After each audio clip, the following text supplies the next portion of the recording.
throughout the day. We start with this from Martin Bashir, one of the first reporters at the scene. This morning's disaster happened just south of Britain's largest railway station at Clapham Junction. A fully laden commuter train, the 614 from Poole in Dorset, crashed into another which was stationary and travelling from Basingstoke. Both were destined for London Waterloo. A third empty train travelling from Sidings then ploughed into the wreckage from the opposite direction. Within 15 minutes, emergency services were on hand, assisting those who had already crawled out of the wreckage, but it soon became clear that hundreds of people were still trapped within the trains. We were going pretty fast and it went bang and that was it. We were thrown all over the place. When you came to, what did you see around you in the carriage? Well, I was lying on my back on somebody else. I was just looking up. The first person I saw was my friend Keith over there, who was okay, and he pulled me up. The chap underneath was moaning, and he pulled me up and we got the other chap out. We had to move all the debris away.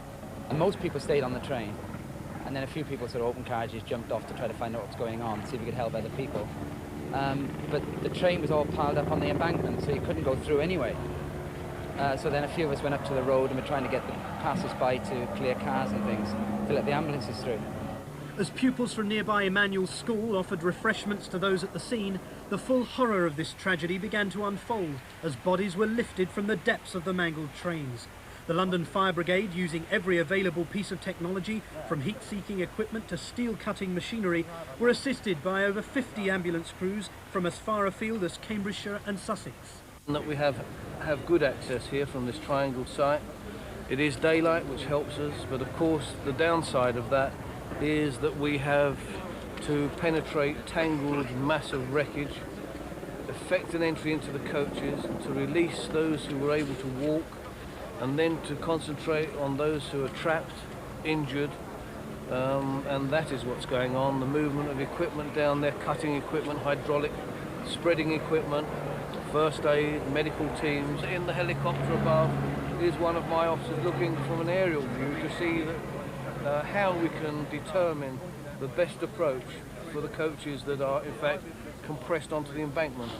Amongst those at the scene were Transport Minister Paul Channon, who surveyed the tragedy from every conceivable angle, and British Rail's chairman Sir Robert Reid. Well, I walked down from Clapham Junction because that was the quickest way to come. I walked down the track and saw the three trains, saw the crushed coach in the middle and the coach on its side. It is an appalling situation. But when you look at the problem down there, it's very difficult to determine how it happened. It's probably a technical problem. We've got difficulties because the driver of one train was killed.